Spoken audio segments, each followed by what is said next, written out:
लेकिन हिंदुस्तान की लड़कियों को टाइगर श्रॉफ के बारे में पता है, राजा राम मोहन रॉय के बारे में कुछ भी नहीं पता। सिक्कों की औरतें एंटरप्रेन्योर है, बिजनेसमैन है, कॉन्ट्रैक्टर है। जिस दिन इस दुनिया में स्त्री को आजादी मिल गई उस दिन जातिवाद, संप्रदायवाद सब खत्म हो जाएगा। फिर वो ये नहीं देखेगी कि हमारी जात का है, ये तो परिवार देखता है ना। यूज प्रेम रोग जो मूवी बनी है वो इसी पे तो बनी है।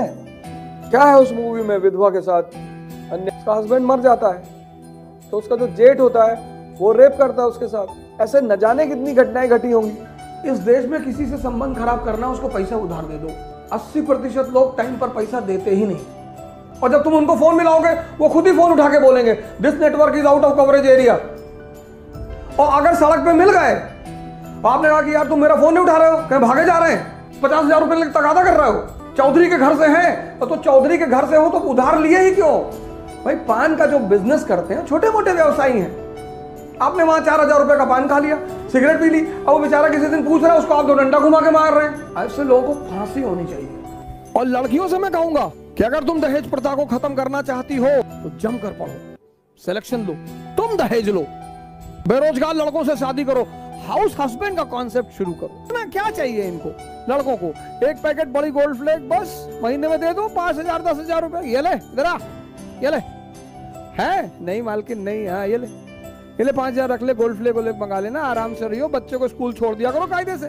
ये मैं लड़कियों से रिक्वेस्ट करता हूँ, इतना पढ़ो, इतना पढ़ो। तुम्हारी शक्ति ही तुम्हारी सामाजिक स्थिति को बदल सकता है। कानून कभी नहीं बदलेगा इस देश में। हर फेस में आपकी गर्लफ्रेंड आपका फोन नहीं उठा रही, उसका फोन बिजी आ रहा है, आपके मन में आगा किसी और से बात कर रही है, आप ये भी सोच सकते हैं कि पापा से बात कर रही होगी, कोई बात रख दिया, अब जब वो करेगी तभी कर लेंगे ना। सर विचार से शांति और अशांति का कितना बड़ा संबंध है सर। सिर्फ विचार, ओरिजिनली में कुछ है ही नहीं। हर जगह लाइफ के हर फेस में ये 2 विचार उठेंगे। अब आप अगर ध्यानी हैं तो आप पॉजिटिव विचार पकड़ेंगे। ये ध्यान का सबसे बड़ा रूल है सर। हर मुद्दे पर 2 विचार आएंगे। अगर आपने अब वहीं पर आप कौन सा विचार पकड़ोगे, ये आपका भविष्य निर्धारित करेगा। अगर आपके विचार से आपका चैतन्य जुड़ गया तो कुछ भी बना दे आपको। और आपने मुझे फोन किया, मैंने नहीं उठाया, अब एक विचार आएगा पॉजिटिव कि बेचारे का फोन खराब होगा, तो वो विचार, और दूसरा विचार आएगा फोन नहीं उठा रहा है, और दोनों विचार हैं। एक विचार आने से आपको फायदा, प्रसन्न है कि नहीं बेचारे का फोन खराब होगा, आवाज नहीं सुन पा रहा होगा, इससे आप ही को फायदा होगा। और नेगेटिव विचार आ गया कि देखो डील कर रहा है, इससे आपको नुकसान होगा। विचार या तो आपको फायदा देगा या नुकसान देगा। वो जो आदमी ने आपका पैसा ले रखा है ना, उस पर कोई फर्क ही नहीं पड़ेगा। इसलिए कुछ लोग मदद भी करते हैं और परेशानी भी खरीदते हैं। आपको कोई रिश्तेदार आया, 50,000 रुपए ले गया कि यार बेटे की शादी भाई दे दो, आपने दे दिया। उसने कहा 6 महीने में दे देंगे, उसने कहा नहीं दिसंबर में दे देंगे। जब भी किसी को पैसा दे उससे डेट और टाइम, साल, डेट और साल दोनों कंफर्म कर ले।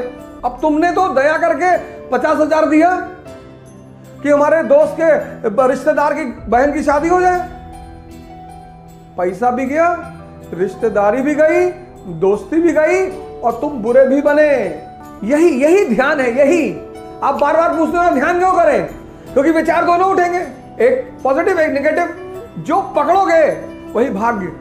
तो तुम्हें क्या करना है, तुरंत आंख बंद कर लेना है, उस विचार को देखना है। और बताओ, और क्या बता रहे थे? बड़ी वाली बुआ और वो कानपुर वाले मामा के बारे में कुछ बताओ, और वो बलिया वाली जो चाची है बड़ी वाली, उनके बारे में नहीं बताओगे? जब तुम दबाते हो किसी चीज को तब वो बढ़ती है। अब यार 24 घंटा बैठ के तो ध्यान तो कर नहीं पाओगे, फिर पढ़ोगे कब, फिर आंसर राइटिंग कब करोगे, फिर नौकरी कब करोगे? तो जहां बैठे हो बस 1 मिनट, तो जैसे भी विचार उठे तुम्हें आंख बंद कर लेनी। अब गाड़ी चलाते वक्त मत बंद कर लेना, पता गाड़ी चला रहे कोई विचार आ गया, आंख बंद कर लिए, सब चला गया। जब तुम स्टैटिक हो, बैठे हुए हो कहीं, अब तुम्हारा उन्हें विचार आया कि आईएएस नहीं बने तो यार भीख मांगेंगे, तुम उससे अटैच हो गए, बस वो चेन रिएक्शन बनना शुरू। जैसे ही तुम विचार से अटैच हो गए वैसे क्या होगा, चेन रिएक्शन बनेगी। पॉजिटिव विचार को चुनिए सर, बहुत ताकत है विचारों में सर। दशरथ मांझी विचार है, पहाड़ काट डाला। तो जिसके भी अधिकार ज्यादा होंगे वो ताकतवर होगा। जैसे बड़े सारे समाज हैं, ट्राइबल समाज है, जहां लड़के विदा होते हैं। दुनिया में सारे धर्मों ने एक चीज में कभी बदलाव नहीं किया। किसी धर्म ने यह नहीं कहा कि पुरुष को विदा करो, सबने स्त्री को विदा कराया है। कोई भी धर्म, हर धर्म स्त्री को बड़ी ऊंचे का दर्जा देता है, लेकिन धार्मिक उस धर्म के लोग, चाहे हिंदू हो, चाहे मुसलमान हो, चाहे ईसाई हो, स्त्रियों को आजादी नहीं दे सकते। क्योंकि जब स्त्री के पास चुनने का अधिकार होगा तो वो उसी को चुनेगी जो धनुष तोड़ेगा। और अब क्या हो सकता है जिससे स्त्री की कंडीशन में सुधार हो?